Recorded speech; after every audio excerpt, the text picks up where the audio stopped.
আদম আলাইহিস সালামের কাছে গিয়া বলবে, ও পয়গম্বর, আমরা তো সবাই আপনার সন্তান, আমরা অতিষ্ঠ হয়ে গেলাম, সহ্য হয় না, আপনি একটু আল্লাহর কাছে বলেন, আল্লাহ বিচার কাজটা যেন একটু শুরু করে।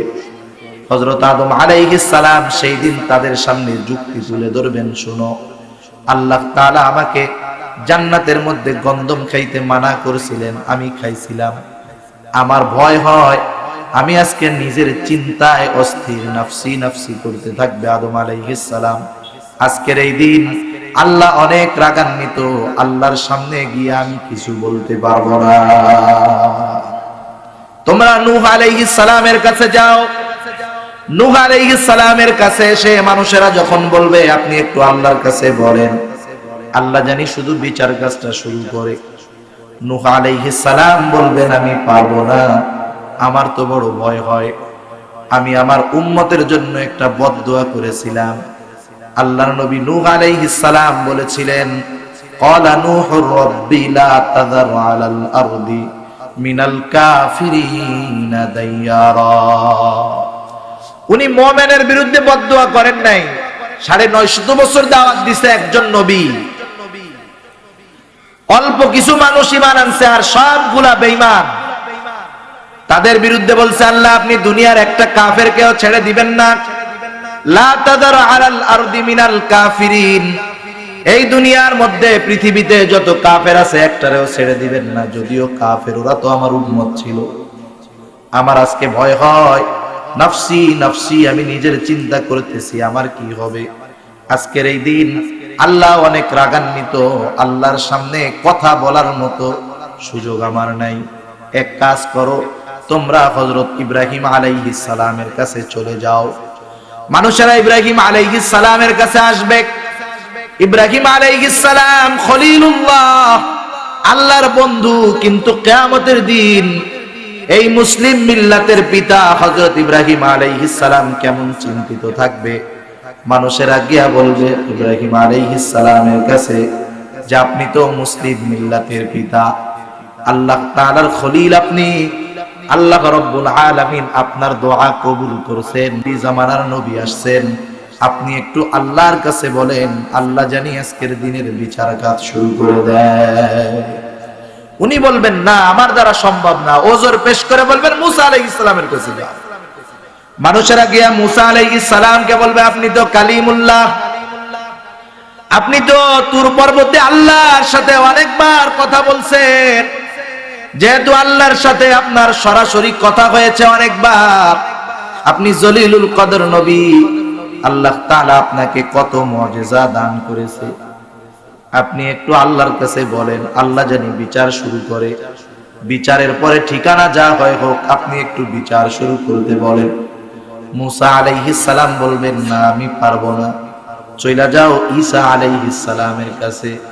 মানুষেরা ঈসা আলাইহিস সালামের কাছে এসে বলবে, আপনি তো রূহুল্লাহ, আপনি তো আল্লাহ তাআলার কেমন কুদরতের, আল্লাহ রাব্বুল আলামিন বাবা বিহীন, সরাসরি আপনাকে আল্লাহ তাআলা আপনার মায়ের গর্ভে পাঠায়া দিয়েছেন, আপনি একটু আল্লাহর কাছে সুপারিশ করেন। ঈসা আলাইহিস সালাম অপারগতা প্রকাশ করে বলবেন, শোনো, আজকের এই কঠিন দিন আল্লাহ গুসা হয়ে আছে। আজকের এই দিনে আল্লাহর সামনে কথা বলার সাহস কারো নাই, কিন্তু একজন ব্যক্তি কথা বলতে পারবে, তিনি হলেন মুহাম্মাদুর রাসূলুল্লাহ। যারা মুমিন মুত্তাকি, এদের উপরে কিয়ামত সংগঠিত হবে না। মুমিনদেরকে ওই প্রথম সিংহায় ফুৎকারের আগেই আল্লাহ রাব্বুল আলামিন ছোটখাটো রোগ বালাই দিয়ে দুনিয়া থেকে নিয়ে যাবে। এইবার সিংহায় ফুৎকারের সময় হবে। এখনো ইসরাফিল আলাইহিস সালাম তার সিংহা মুখের মধ্যে নিয়ে আল্লাহর দিকে তাকায় আছে। হাদিসের মধ্যে আসছে, ইসরাফিল আলাইহিস সালাম চোখের পলকও ফালান না, অপেক্ষায় আছেন, যদি চোখের পলক ফালাই আদেশ মানতে যদি দেরি হয়ে যায়, তার মানে উনি অপেক্ষায় আছেন আল্লাহ আদেশ করবে। এই চিন্তায় চোখের পলকও তিনি ফালান না, মুখে সিংহা নিয়ে তৈয়ার, আল্লাহ আদেশ করবে আর সিংহায় ফুৎকার দিয়ে দিবে। প্রথম ফুৎকার যখন দেওয়া হবে, দুনিয়ার মানুষ যে যার কাজে ব্যস্ত থাকবে। নবী আমার বলেন, কিছু মানুষ বাজারে বেচা কেনা করবে, কাপড় ভাঁজ করবে, টাকা দিতে থাকবে। কিছু মানুষ খাবার রান্না করে খাবার নেওয়ার জন্য হাতে তুলবে, আবার কিছু মানুষ রান্না করার জন্য প্রস্তুত হতে থাকবে, ব্যস্ত থাকবে মানুষেরা। কিছু মানুষ উটকে পানি খাওয়ানোর জন্য তৈরি থাকবে। ইতিমধ্যে একটা আওয়াজ, যেটা শুধু আওয়াজ নয়, এই আওয়াজে তারা ভীত বিহ্বল হয়ে যাবে, ভয় পেয়ে যাবে। আওয়াজ ক্রমশ বাড়তে থাকবে। আল্লাহ রাব্বুল আলামিন ইসরাফিল আলাইহিস সালামকে দিয়ে এই সিঙ্গার ফুৎকারের আদেশ দিবেন। আওয়াজটা এমন আওয়াজ হবে, আল্লাহ তাআলা বলেন, ফাসারিকা মান ফিস সামাওয়াতি ওয়া মান ফিল আরদ ইল্লা মান শাআল্লাহ। সব কিছু মৃত্যু মুখে পতিত হয়ে যাবে, ধ্বংস হয়ে যাবে। হাদিসের মধ্যে আসছে, নবী বলেন, এই প্রথম ফুৎকারের দ্বারা আসমান ভেঙে পড়বে, পাহাড়গুলা ধ্বংস হয়ে যাবে, একেবারে মানুষেরা সব মারা যাবে। আল্লাহ তাআলা যাদেরকে চান তারা ছাড়া সব ধ্বংস হয়ে যাবে। আল্লাহ বলেন, কুল্লু মান আলাইহা ফান ওয়া ইয়াবকা ওয়াজহু রাব্বিকা যুল জালালি ওয়াল ইকরাম। আল্লাহ রাব্বুল আলামিন ছাড়া বাকি সব কিছু ধ্বংস হয়ে যাবে, ফান হয়ে যাবে। এবার দ্বিতীয় আর একটা সিংহায় ফুৎকার দিবে ইসরাফিল আলাইহিস সালাম। কখন দিবে? নবী বলেন 40 বার। সাহাবারা জিজ্ঞাসা করতেছে 40 দিন পর? নবী বলেন, না, 40 মাস পর না, 40 বছর পর না। আল্লাহ তাআলাই মূলত ভালো জানেন দ্বিতীয় সিংহায় ফুৎকার কখন হবে। আল্লাহ বলেন, সুম্মা নুফিখা ফীহি উখরা ফাইদা হুম কিয়ামুন ইয়ানদুরুন। মধ্যবর্তী একটা সময় তো থাকবে, সেই বিষয়টা আমার বলার না। আমার বিষয় হলো কিয়ামতের আলামত এবং কিয়ামতের ময়দানের বিভীষিকা কি হবে, এটা হলো মূল বিষয় আমার বলা। মানুষ তো কবরে অবস্থান করবে দীর্ঘ একটা কাল। দ্বিতীয় সিংহায় ফুৎকার যখন দেওয়া হবে, আল্লাহ তাআলা বলেন, সুম্মা নুফিখা ফীহি উখরা ফাইদা হুম কিয়ামুন ইয়ানদুরুন। তারা দাঁড়ায় যাবে, তাকায়া থাকবে, কি হলো রে এটা? আল্লাহ রাব্বুল আলামিনের নবী যখন এই কিয়ামতের কথা কাফেরদের সামনে বলতেন, কাফেররা বলতো, ওয়া ইয়াকুলুনা মাতা হাদাল ওয়া'দু ইন কুনতুম সাদিকিন। কখন তোমাদের কিয়ামত হবে বলো, তোমরা যদি সত্যবাদী হও। আল্লাহ বলেন, অপেক্ষা করতে থাকো। মা ইয়ানদুরুনা ইল্লা সাইহাতান ওয়াহিদাতান তাখুযুহুম ওয়া হুম ইয়াখিসিমুন। অপেক্ষা করো, অপেক্ষমান থাকতে থাকো। একটা সময়, সেই সময় চলে আসবে যখন কি হবে? আল্লাহ রাব্বুল আলামিনের পক্ষ থেকে আদেশ হবে, দ্বিতীয় ফুৎকার দিবে। অনুফিখা ফিস-সূর ফাইদা হুম মিনাল আজদাতি ইলা রাব্বিহিম ইয়ানসিলুন। ক্বালু ইয়া ওয়াইলানা মান বা'আসানা মিন মারকাদিনা হাযা মা ওয়া'আদার রাহমান ওয়া সাদাকাল মুরসালুন। আল্লাহ তাআলা বলেন, দ্বিতীয় ফুৎকার যখন দেয়া হবে, মানুষেরা পুনরায় কবর থেকে উঠে যাবে। কারণ কবরের মধ্যে মানুষের পুরা দেহ পচে যেতে পারে, শুধুমাত্র মেরুদণ্ডের হাড়টা পচা বাকি থাকবে। আল্লাহ যদি চান ওই অবস্থা থেকে মানুষকে তুলতে পারেন, এটা স্বাভাবিক ব্যাপার। কারণ যেই আল্লাহ অস্তিত্ববিহীন অবস্থা থেকে অস্তিত্ব দিতে পারেন, সেই আল্লাহ সেই অস্তিত্ব দেওয়া জিনিসটাকে ধ্বংস করে পুনরায় আবার সৃষ্টি করার ক্ষমতা রাখেন। এখন এরা কবর থেকে উঠবে, এরা বলবে, ইয়া ওয়াইলানা মান বা'আসানা। হায় রে হায়, আমাদেরকে ঘুম থেকে জাগাইলো কে? রাসূলুল্লাহ সাল্লাল্লাহু আলাইহি ওয়াসাল্লাম থেকে অনেকগুলা বর্ণনা মুফাসসিরিনে কেরাম বর্ণনা করেছেন। একটা বর্ণনা এরকম যে কবরের মধ্যে আযাব ঠিকই হবে, কিন্তু কিয়ামতের দিন ওই সিংহায় ফুৎকার দেওয়ার পরে তাদের অবস্থা এমন হয়ে যাবে, কবরে যে আযাব হইতেছিল সেটা তারা ভুলেই যাবে। তার মানে হাসরের বিভীষিকার শুরুটাই হলো এমন, এত যন্ত্রণাময়, এত ভয়ানক যে সাথে সাথে কবরে যে তার আযাব ছিল সেই আযাবের কথাও সে ভুলে যাবে। আমাদের অবস্থান থেকে কে আমাদের জাগালো? এইবার ইমানদারেরা বলবে, হাদা মা ওয়া'আদার রহমান ওয়া সাদাকাল মুরসালুন। এই তো আল্লাহ তাআলা যেই দিবসের ওয়াদা করেছিলেন, আর তোরা খালি এই দিবসের কথায় কথায় বলতি কখন কিয়ামত হবে। এই তো সেই দিবস যেই দিবসের সত্যায়ন রাসূলরা করেছিলেন, আর তোরা কামনা করতি, এই হলো সেই দিবস। কিয়ামতের দিন মানুষেরা উঠবে কেমনে? প্রতিটা মানুষ বিবস্ত্র অবস্থায় উঠবে। আয়েশা সিদ্দিকা রাদিয়াল্লাহু তাআলা আনহা বলেন, ইয়া রাসূলুল্লাহ, মানুষেরা বিবস্ত্র অবস্থায় উঠবে, লজ্জা লাগবে না? একে কি অপরের দিকে তাকাবে না? নবী আমার বলেন, মানুষেরা এত পেরেশান থাকবে, এত চিন্তিত থাকবে যে কেউ কারো দিকে তাকানোর ব্যাপারে কল্পনাও করবে না। সবাই ছুটতে থাকবে একটা দিকে। হাদিসের মধ্যে আসছে কিয়ামত হবে সিরিয়ায়, ওইদিকে সবাই ছুটতে থাকবে, গন্তব্য সবার একদিকে, কিন্তু পেরেশান। মানুষেরা ছুটতে থাকবে, সেই জন্য ওই দিন সবাই একত্রিত হবে। এই জন্য কিয়ামতের দিনের আরেকটা নাম হলো ইয়াউমুল হাশর। কিয়ামতের আরেকটা নাম ইয়াউমুল জাযা, ইয়াউমুদ্দিন। এগুলা হলো কিয়ামতের দিনের নাম। মানুষ সেই দিন একত্রিত হবে, সেই জন্য নাম হলো ইয়াউমুল হাশর। মানুষকে সেই দিন তার আমল অনুযায়ী প্রতিদান দেওয়া হবে, এই জন্য নাম হলো ইয়াউমুল জাযা। মানুষেরা ছুটতে থাকবে, অবস্থান করবে, কিন্তু সেই দিন আল্লাহ তাআলা বিচার কাজ শুরু করবে না। দুনিয়া যখন ধ্বংস হয়ে যাবে, আল্লাহ রাব্বুল আলামিন তার কহ্হার সূরাতে বলবেন, লিমানিল মুলকুল ইয়াউম। আজকের এই দিন কার? কোথায় দুনিয়ার রাজা বাদশারা? কোথায় দুনিয়ার প্রভাব প্রতিপত্তিশালীরা? কেউ তো নাই, কথা বলতে পারবে না কেউ। আল্লাহই বলবেন, লিল্লাহিল ওয়াহিদিল কাহ্হার। আজকের এই দিন মহাপরাক্রমশালী আল্লাহ রাব্বুল আলামিনের জন্য। আল্লাহ গোসা থাকবেন। হাসরের ময়দানে মানুষেরা অতিষ্ঠ হয়ে যাবে। সম্ভবত মুসলিম শরীফের বর্ণনা, নবী বলেন সূর্যটা একেবারে নিকটে চলে আসবে। এমনিই তো হাজার হাজার কোটি মাইল দূরে সূর্য। কিছুদিন বৃষ্টি যদি না হয়, নরম মাটিগুলা শক্ত হয়ে লোহার মতো হয়ে যায়। বেশি গরমের দিন ওই শক্ত মাটির উপরে পা দেওয়া যায় না, পা পুড়ে যায়। মরুভূমির দেশে যারা বালু, এত গরম হয় পা খালি পায়ে হাঁটলে ফুসকা পড়ে যায়। আর সূর্যটা কাছে থাকবে। বিজ্ঞান বলতেছে সূর্যের যেই দিকটাতে গরম বেশি, সেই দিকটা উপরে, নিচের দিকে না। সেই দিকটা উপরের দিকে। যেটা শীতল বেশি, সেটা পৃথিবীবাসীর দিকে। ডাইরেক্ট সূর্যের আলোটা দুনিয়ার মধ্যে আসে না। সূর্যের আলো দুনিয়ায় আসার আগে আল্লাহ অনেকগুলা ছাঁকনি দিয়া সূর্যের আলোর ময়লাগুলা, ক্ষতিকারক রশ্মিগুলা পরিষ্কার করে দুনিয়ার মধ্যে যেই আলোটা আল্লাহ পাঠান, এটা বান্দার জন্য ক্ষতিকারক নয়। এই সূর্যের আলো বান্দার জন্য ভিটামিন ডি হিসাবে কাজ করে। সুবহানাল্লাহ।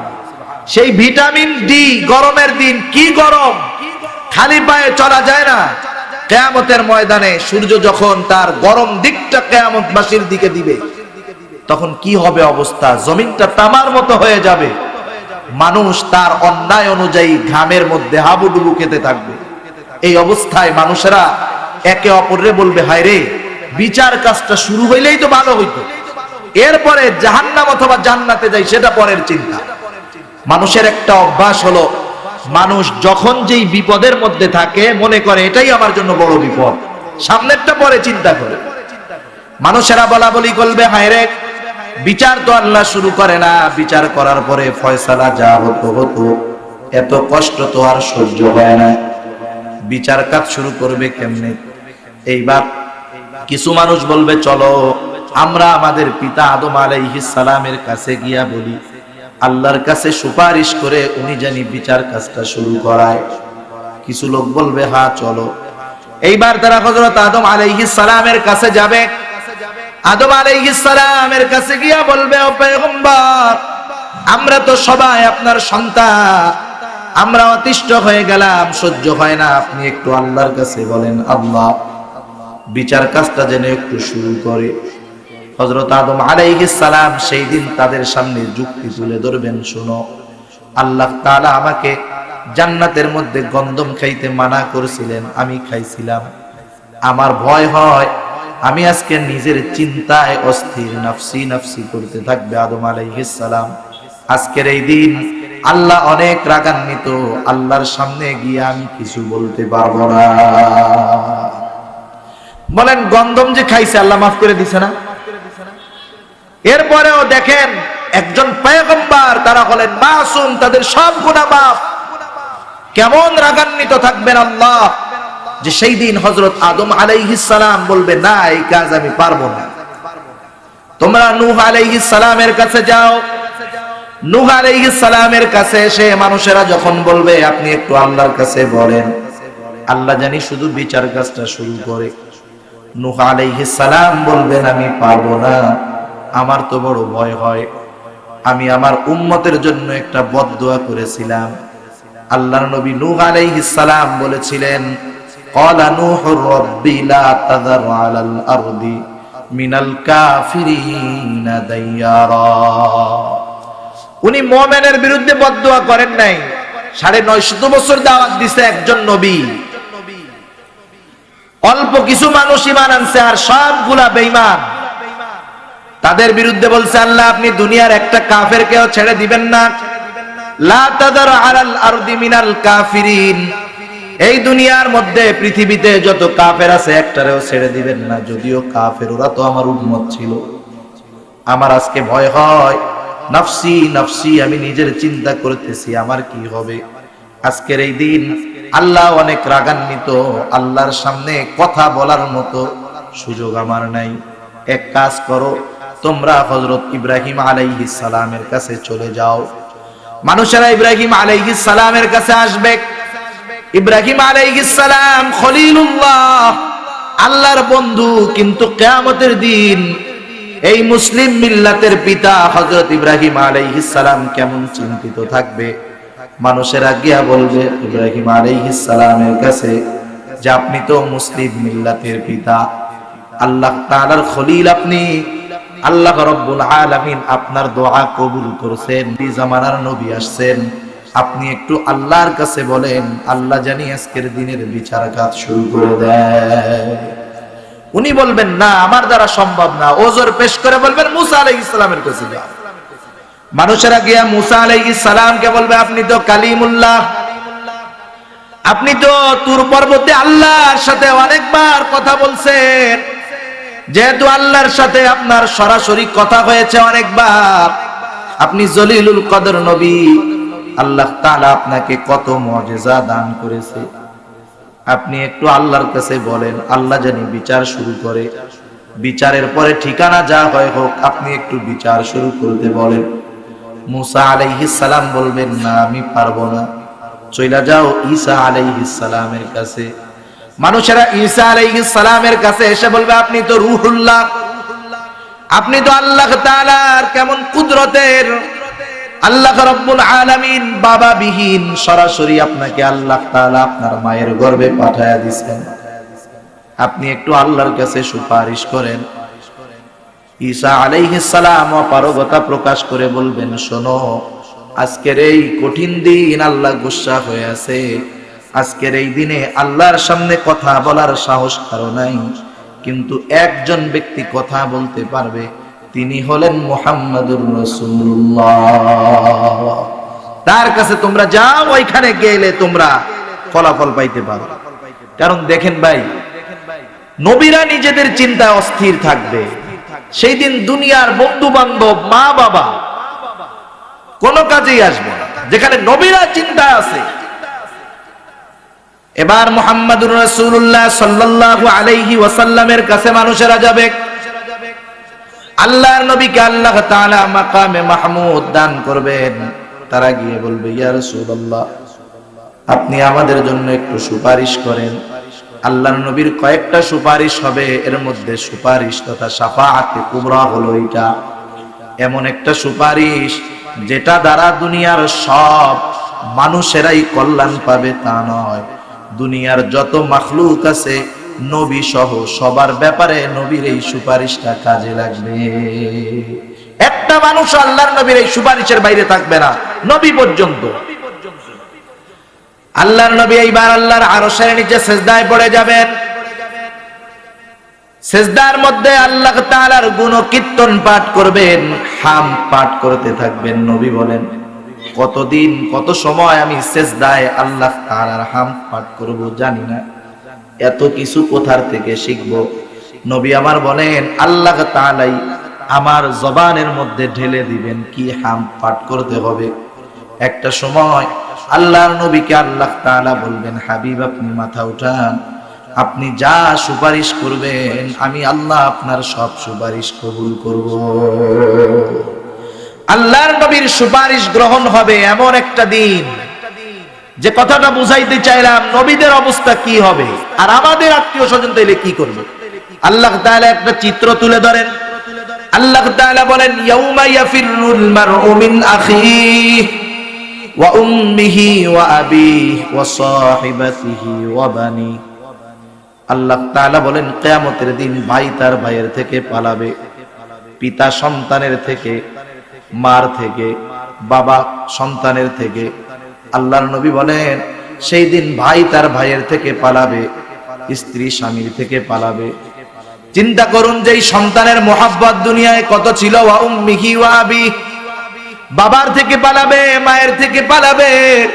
ওয়া সাহিবাতিহি ওয়া বানি, তার স্ত্রী সন্তানের থেকে পালাবে। চিন্তা করবে না জানি কোন সহযোগিতা চেয়ে বসে।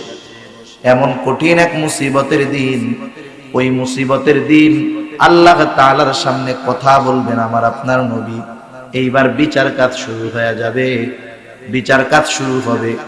এই কিয়ামতের ময়দানেও মূলত মানুষ হবে দুইটা গ্রুপের। কয়টা গ্রুপের? দুই গ্রুপের মানুষ হবে। এক গ্রুপ হবে জান্নাতি আর এক গ্রুপ হবে জাহান্নামী। যেই মানুষগুলো ইমানদার ছিল, মুত্তাকি ছিল, পরহেজগার ছিল, এরা তো নবীদের সাথে থাকবে। যেই উম্মত, যেই নবীর উম্মত তাদের সাথে থাকবে। কিন্তু যারা নবীদের বিরোধিতা, ইসলামের বিরোধিতা করছে তারা কোথায় থাকবে? তাদের লিডার হলো শয়তান। তাদের লিডার কে? শয়তান। কিয়ামতের দিন ওই মানুষগুলা শয়তানের আশায় থাকবে। আর যারা ইমানদার এরা নবী পয়গম্বর আলাইহিস সালামের আশায় থাকবে যে তারা সুপারিশ করবে। আর শয়তানের দলের লোকগুলা শয়তানরে খুঁজতে থাকবে, কোথায় শয়তানরে পাওয়া যায়। এবার একটা জায়গায় দেখতে পাবে যে শয়তানরে ওই যে দেখা যায় দাওয়া করবে সবাই পিছন দিক দিয়া দাওয়াইতে থাকবে। একটা সময় শয়তান ঘুরে দাঁড়ায় বলবে দাঁড়াও দাঁড়াও। যখন শয়তান ঘুরে দাঁড়িয়ে তাদেরকে বলবে দাঁড়াও, ওরা একটু আশ্বস্ত হবে, এই বুঝি শয়তান আমাদের জন্য কোনো ব্যবস্থা করবে। শয়তান সেই দিন একটা ঐতিহাসিক ভাষণ দিবে। আল্লাহ রব্বুল আলামিন কোরআনের মধ্যে শয়তানের সেই ভাষণটা উল্লেখ করে দিয়েছে। কত সুন্দর! শয়তানের ভাষণ পড়লেও প্রতি অক্ষরে 10টা করে নেকি হয়। সুবহানাল্লাহ। শয়তান কি ভাষণ দিছে আল্লাহ বলেন, وقال الشيطان لما قضي الأمر إن الله وعدكم وعد الحق ووعدتكم فأخلفتكم وما كان لي عليكم من سلطان إلا أن دعوتكم فاستجبتم لي فلا تلوموني ولوموا أنفسكم। শয়তান সেদিন বলতে থাকবে, হায় রে, আল্লাহর ওয়াদাটাই তো সত্য ওয়াদা ছিল। ইন্নাল্লাহা ওয়া'আদাকুম ওয়া'দাল হক, যেই ওয়াদা আল্লাহ তোমাদের ব্যাপারে ছিল, আল্লাহর ওয়াদা হলো সত্য ওয়াদা। আর আমি কি ওয়াদা করেছিলাম? ওয়া'আদতুকুম ফাআখলাফতুকুম, কারণ যেই দিন হযরত আদম আলাইহিস সালামকে সিজদা না করার অন্যায় অপরাধে ইবলিসকে জান্নাত থেকে বাহির করে দেওয়া হয়, শয়তান সেই দিন আল্লাহর ইজ্জতের কসম খেয়ে বলেছিল, ক্বালা ফাবিইজ্জাতিকা লাউগওয়িয়ান্নাহুম আজমাঈন ইল্লা ইবাদাকা মিনহুমুল মুখলাসিন। আল্লাহর ইজ্জতের কসম খেয়ে শয়তান বলেছিল, আল্লাহ আপনার ইজ্জতের কসম, আমি এই মানুষগুলাকে পথভ্রষ্ট করে ফেলব, শুধুমাত্র নেককার সালেহীন বান্দা ছাড়া এদের সবগুলাকে আমি পথভ্রষ্ট করে ফেলবো, এই ওয়াদা আমি করেছিলাম। সুতরাং মনে রাখো, ওয়া'আদতুকুম ফাআখলাফতুকুম, আমি তোমাদেরকে পথবিচ্যুত করব, এই ওয়াদা আমি করেছিলাম। আর আল্লাহ তাআলা নেক কাজ করলে তোদেরকে জান্নাতের ওয়াদা দিয়েছিল, তোদেরকে ক্ষমার ওয়াদা দিয়েছিল, কিন্তু তোরা সেই দিক না গিয়া আমার কথা শুনছো। ওয়ামা কানা লিয়া আলাইকুম মিন সুলতান, অথচ আমার তোদের উপরে কোনো প্রভাব ছিল না, এরপরেও তোরা আমার ডাকে সাড়া দিয়ে দিয়েছ। কারণ এই দুনিয়ার মধ্যে আমার সব কিছুর ব্যবস্থাপনা করেন কে? যে আমাকে বানাইলেন, যে আমার রিজিকের ব্যবস্থা করেন, যিনি আমার সব কিছুর ব্যবস্থাপনার জিম্মাদারি যার হাতে, যার দেওয়া অক্সিজেন না থাকলে 5টা মিনিট দুনিয়ায় বেঁচে থাকা যায় না, অবশ্যই তার পরিপূর্ণ প্রভাব আমাদের উপরে থাকবে। ঠিক কিনা বলেন? শয়তান সেই কথাই বলে, ওয়ামা কানা লি আলাইকুম মিন সুলতান। আরে আমি তো তোদেরকে খাইতেও দেই নাই, আমি তো তোদেরকে বাঁচাইয়াও রাখি নাই, আমি তো তোদেরকে সৃষ্টিও করি নাই, তাহলে তোদের উপরে আমার আবার কি প্রভাব? কিন্তু কি, ইল্লা আন দাআউতুকুম, আমি শুধু তোদেরকে আমার দিকে ডেকেছি, আমার পথে ডেকেছি। ফাস্তাজাবতুম লি, যে আল্লাহর প্রভাব তোদের উপরে ছিল, ওই আল্লাহর রিজিক ভক্ষণ করে তার নাফরমানি করেছিস, আর আমার কোনো প্রভাব তোদের উপরে ছিল না, তোরা আমার ডাকে আহ্বান দিয়ে সাড়া দিলি। ফাস্তাজাবতুম লি, তোমরা আমার ডাকের জবাব দিয়েছো। তার মানে শয়তান যেই কাজে ডাকে সেই কাজেই গেছে। শয়তান বলে ভালোবাসা দিবস একটু ঘুরতে যা, চিটাগাং শহরে কি জ্যামটা লাগছে। এমনি তো শুক্রবার চট্টগ্রামে বিবাহ দিবস, সব বিবাহই শুক্রবার আর বৃহস্পতিবার, চলাই যায় না। ঢাকা শহরে শুক্রবারে খালি, চট্টগ্রাম শহরে শুক্রবারে জ্যাম। আবার জোড়ায় জোড়ায় কপতি বের হয়ে গেছে, জামের উপর দিয়ে জ্যাম। শয়তান তার দিকে ডাকছে, আমরা সাড়া দিয়ে দিয়েছি। এবার শয়তান ওই বাসনের মধ্যে বলতেছে, ফালা তালুমুনি ওয়ালুমু আনফুসাকুম, আমারে আজকে আর গালাগালি করো না, ভৎসনা দিও না, তোমরা নিজেদেরকে নিজেরাই ভৎসনা দাও, গালাগাল করো। এই মানুষগুলা চূড়ান্ত নিরাশ হয়ে যাবে।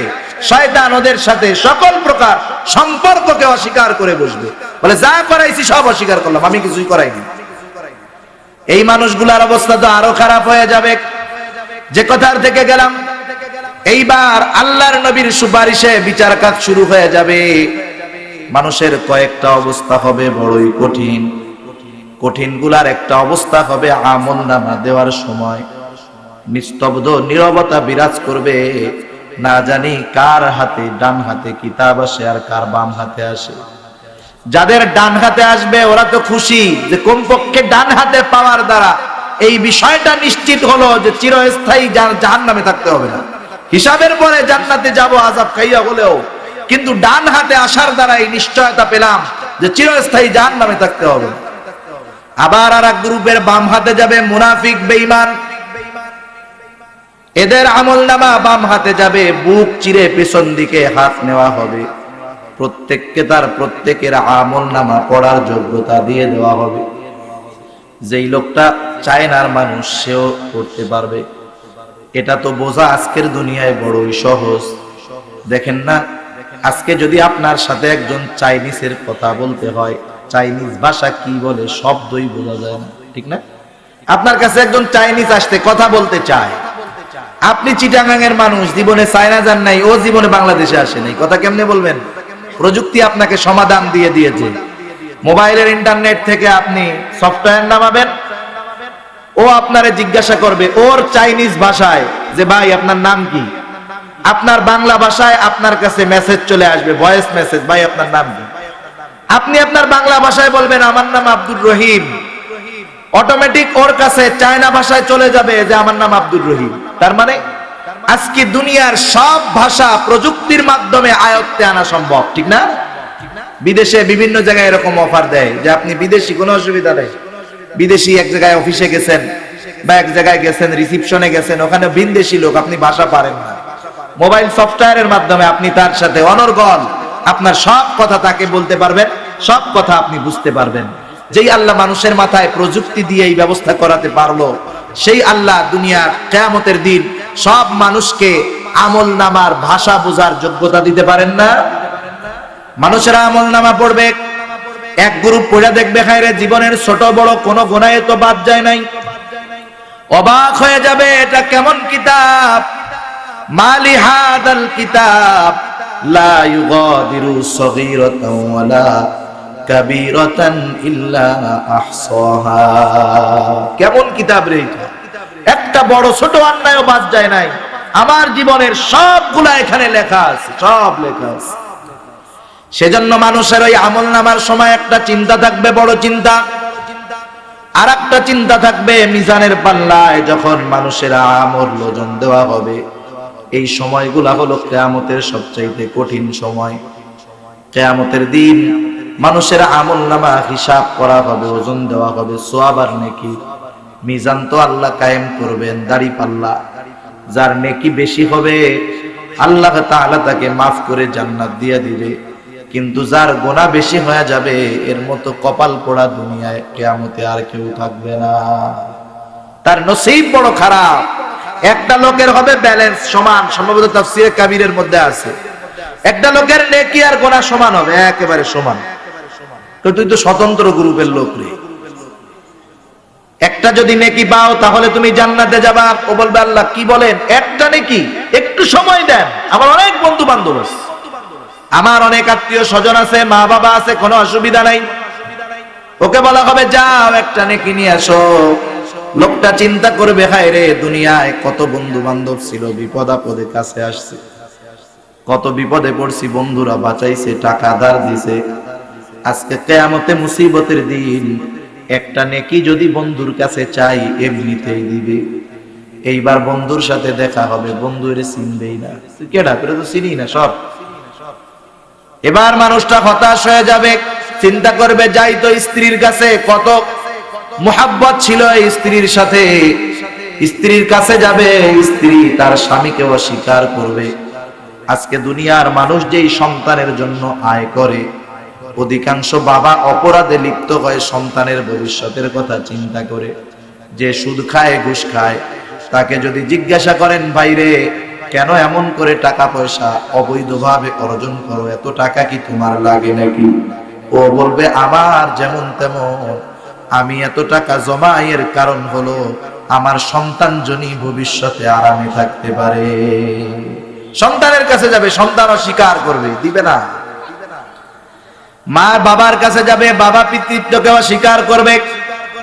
সর্বশেষ চিন্তা করবে আমার মা যে আমাকে 10 মাস পেটের মধ্যে রাখছে, দুনিয়ার মধ্যে একমাত্র অকৃত্রিম ভালোবাসা ছিল এই মা, এই মা হয়তো আজকে একটা নেকি দিবে। কিন্তু যখন মায়ের কাছে যাবে, মা বলবে শোনো, দুনিয়ায় আমার সন্তান ছিল ঠিক, তুমি যে আমার সেই সন্তান আমার সেটা মনে নাই। সেই জন্য কিয়ামতে কেউ আপন থাকবে না, ওইখানে আমার সম্পদ আমার নিজেকে গুছায় নিয়ে যাইতে হবে, ঠিক কিনা বলেন? এজন্য আল্লাহ বলেন আল তানজুর নাফসুম মা কদ্দামাত লিগাদ। তুমি খালি দুনিয়ার ব্যাংক ব্যালেন্সের দিকে নজর দাও, কয়দিন পর পর খালি হিসাব করো না, কয় টাকা ব্যাংকে হইছে, কয় লাখ টাকা হইলো, এই হিসাব করো না। ওয়াল তানজুর নাফসুম মা কদ্দামাত লিগাদ, তুমি তোমার নিজের দিকে নজর দাও, যে ওই কিয়ামতে তোমাকে যেই সম্পদ বাঁচাতে পারবে, সেই কিয়ামতে বাঁচার জন্য কত নেক আমল পাঠাইছো। যদি থাকে তো সেই দিন কঠিন মুসিবতের দিন তুমি পাড়ি দিতে পারবা, আর যদি নেকি না থাকে তাহলে ধরা খেয়ে যাইবা। আর একটা বিষয়, কিয়ামতের ময়দানে সবচাইতে নিঃস্ব ব্যক্তিদের অন্তর্ভুক্ত হবে ওই শ্রেণীর লোকগুলাও যারা দুনিয়াতে মানুষের হক নষ্ট করত। সর্বশেষ হাদিসটা বলে আলোচনা শেষ করব। নবী আমার বলেন, একদিন সাহাবাদেরকে বলতেছেন তোমরা কি জানো কিয়ামতের ময়দানে সবচাইতে নিঃস্ব ব্যক্তিটা কে হবে? সাহাবারা বলেন আল্লাহ এবং তার রাসূল ভালো জানে। আল্লাহর নবী বলেন শোনো, কিয়ামতের ময়দানে একটা লোক পাহাড় পরিমাণ নেক নিয়ে আল্লাহর সামনে উপস্থিত হবে। লোকটা নেকির পাহাড় দেখে মনে করবে তার জান্নাতে যাওয়া কে ঠেকায়। আল্লাহ তাআলার অনুমতির জন্য অপেক্ষমান থাকবে। আল্লাহ তাআলা তাকে জান্নাতে যাওয়ার অনুমতি দেওয়ার পূর্বে ওই লোকটার ব্যাপারে কিছু লোক অভিযোগ দায়ের করবে। আয়েশা বলবে আল্লাহ, এই লোকটা আমার প্রতিবেশী ছিল, কিন্তু এর ক্ষমতা ছিল এই জন্য আমার কিছু জমি জোর কইরা দখল করছে। আল্লাহ তাআলা তাকে বলবে অভিযোগ সত্য নাকি? কিয়ামতে মিথ্যা বলার উপায় আছে? কারণ কিয়ামতে হাত পা চোখ কান চামড়া এগুলা সাক্ষী দিবে। কিয়ামত এমন একদিন, একটা মানুষ আল্লাহ তাআলার তার সামনে আমলনামা, গুনার আমলনামা তার পেশ হয়ে যাবে, তোর এই গুনাহ আছে, বলবে না আমি বিশ্বাস করি না। তাহলে কি করতে হবে? বলে গোনা যাদের দিয়া করাইছি তাদের সাক্ষী লাগবে। আল্লাহ তাআলা এবার আদেশ করবেন, ওর হাত বলবে আল্লাহ এই গুনাহ করছে, ওর চোখ বলবে এই গুনাহ করছে, ওর কান বলবে এই গুনাহ করছে। এভাবে তার অঙ্গ প্রত্যঙ্গ আল্লাহর কাছে তার গুনার ব্যাপারে সাক্ষী দিতে থাকবে, মিথ্যা বলার কোনো উপায় নাই। এইবার আল্লাহ তাআলা বলবে দাও ওই লোকটার হকগুলা মিটায় দাও। ওই লোকটা এবার বলবে আল্লাহ এ তো দুনিয়া না, দুনিয়া হলে হক আদায় করে দিতাম। এ তো কিয়ামতের ময়দান, টাকাও নাই, এখানে সম্পদও নাই, দুনিয়ায় জোরপূর্বক যদি সম্পদ নিয়ে থাকি এখানে থাকলে তো দিতাম। আল্লাহ তাআলার কাছে এইবার ওই অভিযোগকারী লোকটা বলবে আল্লাহ এ তো দুনিয়া না, দুনিয়ায় আমার টাকার দরকার ছিল, জমির দরকার ছিল, সেইগুলা তো ও জোরপূর্বক নিয়েছিল। আল্লাহ আজকের এই দিনে আমার নেকি দরকার, ওর কাছ থেকে নেকির মাধ্যমে আমার দুনিয়ার হক আদায় করে দেয়। এইবার নেকি দিয়া ওর হক আদায় করা হবে। যেমন মনে করেন আপনি একটা লোকের কাছে 10 লক্ষ টাকা পান। অনেক সময় অনেক মানুষ আছে তার স্থাবর সম্পত্তি অনেক, জমি অনেক, নগদ টাকা কম, এমন লোক আছে না? ও আপনার 10 লক্ষ টাকা দিতে পারে না। 2-4 বছর যাওয়ার পরে আপনি বললেন শোন তুই আমার টাকা 1 মাসের মধ্যে দিবি, আর নাইলে বড়দিঘির পাড়ের বাজারের সংলগ্ন যেই দোকানটা আছে ওই জমির দাম 10 লক্ষ টাকা হয়, জমিটা আমারে দিবি। সালিশ বিচার হলো, মানুষেরা বললো হ্যাঁ কথা তো ঠিক, তুমি ওর টাকা দিতে পারতেছো না, তাহলে এই জমি দিয়া তুমি ওর টাকাটা শোধ করে দাও। দুনিয়ার হক নষ্ট করা হয়েছে, কিয়ামতে ওই হক আদায় করতে হবে নেকি দিয়া। কি দিয়া বলেন? নেকি দিয়া। এবার ওই লোকটা একের পর এক মানুষকে নেক দিতে থাকবে, কিন্তু যেই লোকটা বান্দার হক নষ্ট করার অভ্যাস, এ 1-2 জনের করে না, বরং অনেক জনের হক নষ্ট করে, ঠিক কিনা? একের পর এক তার ব্যাপারে অভিযোগ দিতে থাকবে, আর ওর নেকি দিয়া দিয়া তাদের হক আদায় করতে থাকবে। একটা সময় দেখা যাবে তার নেকি সব শেষ, কিন্তু অভিযোগকারী আরো আছে। আল্লাহ বলবেন দাও এদের হক আদায় করে দাও। লোকটা বলবে আল্লাহ আমি কেমন করে এদের হক আদায় করব, অন্যদের হক আদায় করতে গিয়া নেকি সব শেষ। এইবার ওই মানুষেরা বলবে আল্লাহ ওর কাছে নেকি নাই তাতে অসুবিধা নাই, আমাদের তো অনেক গুনাহ আছে, ও আমাদের গুনাহগুলা নিয়া আমাদেরকে হালকা বানায়া দে। এবার মানুষের গুনাহ নিতে থাকবে, পাহাড় পরিমাণ গুনাহ হয়ে যাবে। অথচ দেখেন এই লোকটার আমলের অভ্যাস ছিল না, রোজা আছে, হজ আছে, যাকাত আছে, নামাজ আছে, কিন্তু মানুষের হক নষ্ট করার কারণে এই আমলগুলা দিয়া হক আদায় করা লাগছে। আমাদের দেশে এই রকম জালেম আছে না, যৌবনকালে জুলুম করছে, বুড়াকালে পিসাব সাজছে, আছে না নাই? এখন মসজিদ থেকেও বাইর হয় না। আমি কই তুই কামাই কর, ওই মাজলুমরা নেওয়ার লেগে বইয়া রইছে কিয়ামত। তুই কামাই কর, তুই যত নেকি কামাই করবি মাজলুম গুলার কিয়ামতে তত লাভ হবে, ঠিক কিনা বলেন? আল্লাহর নবী বলেন কিয়ামতের দিন ওই লোকটার মতো নিঃস্ব লোক আর কেউ থাকবে না। সেজন্য নবী বলেন সেই দিন আসার পূর্বে তোমরা বান্দার হক আদায় করে দাও। কেউ যদি কারোর সাথে একটা খারাপ আচরণ করে থাকো, বাদী বিবাদীর ফয়সালা আল্লাহ করবেন কিয়ামতের দিন। ওই দিন আসার আগে কেউ যদি অন্যায়ভাবে কথার দ্বারাও কাউকে একটা কষ্ট দিয়ে থাকো, মাপ চেয়ে নাও, নাইলে সেই দিন এই খারাপ বা কষ্টদায়ক কথাটার বিনিময়ে তোমাকে সওয়াব দ্বারা পরিশোধ করতে হবে। সেজন্য আমরা সর্ব অবস্থায় কমপক্ষে আমার ব্যক্তিগত কিয়ামত শুরু হওয়ার জন্য তৈয়ার থাকবো, তার মানে বেশি বেশি মরার কথা স্মরণ করবো। আল্লাহর নবী সেজন্য বলেন আকসিরু যিকরাহা দিবিল্লাযাত, ইয়ানি আল মাউত, যে তোমরা বেশি বেশি ওই জিনিসের স্মরণ করো যেটা সকল স্বাদকে বিনষ্ট করে দেয়, সকল আনন্দকে মুহূর্তের ভিতরে বেদনায় পরিণত করে দেয়, সকল সুন্দরকে মুহূর্তের ভিতরে অসুন্দরে পরিণত করে দেয়। এই বিষয়ের নাম হলো মাউত। কারণ মাউত একটা মৃত্যু মুহূর্তের ভিতরে একটা এলাকার চেহারা পরিবর্তন করে দিতে পারে, ঠিক কিনা বলে? এই জিনিসের বেশি বেশি যদি স্মরণ করি তাহলে কিয়ামতের প্রস্তুতি আমাদের প্রত্যেকের মধ্যে থাকবে। আমার আপনার জন্য কিয়ামত কঠিন হবে না, কারণ নবী আমার এক হাদিসের মধ্যে বলেন যে নেককার মুমিন মুত্তাকি যারা, এদের জন্য কিয়ামতেও কষ্ট নাই। এরপরে পুলসাত পাড়ি দেওয়ার কত কষ্ট, কেউ কেউ বিজলির আকারে পার হবে, কেউ কেউ কেটে ছিঁড়ে পার হবে। নবী আমার বলেন পুলসিরাতের সামনে যখন সবাই রওনা দিবে, কিছু দূর যাওয়ার পরে আল্লাহ অন্ধকার ঢেলে দিবে, অন্ধকার। দুনিয়ার মধ্যে নেক আমল যার যেমন ছিল, ওই নেক আমল গুলা আলো হিসাবে কাজ করবে। যার নেক আমল কম ওর আলোর পাওয়ার কম হবে। আপনি যদি ঢাকা চিটাগাং রোডে মোমবাতি মার্কা একটা লাইট নিয়ে চলাফেরা করেন, অ্যাক্সিডেন্ট করতে হবে, ঠিক না? ওখানে আলো বেশি দরকার। রাস্তায় এক সব ধরনের আলো দিয়ে অন্ধকার অতিক্রম করা যায় না। এজন্য যাদের আমলের নূর বেশি হবে পুলসিরাত তারা দ্রুত পাড়ি দিয়ে চলে যেতে পারবে। সেজন্য আমাকে আপনাকে আখিরাতের প্রস্তুতি সব সময় রাখতে হবে। এর জন্য অন্যতম মাধ্যম হলো বেশি বেশি মৃত্যুর স্মরণ করা। তাহলে আমার আপনার জন্য কিয়ামতে হিসাব সহজ হবে, পুলসিরাত বিজলির আকারে পাড়ি দেওয়া যাবে। আল্লাহ তাআলা হিসাবটা সহজ কইরা জান্নাতের বাসিন্দা বানায় দিবে। আল্লাহ সুবহানাহু ওয়া তাআলা আমাদের সকলকে কথাগুলা বুঝবার তৌফিক দান করুক। সকলে বলি আমিন। ওয়া আখিরু দাওয়ানা আলহামদুলিল্লাহি রাব্বিল আলামিন।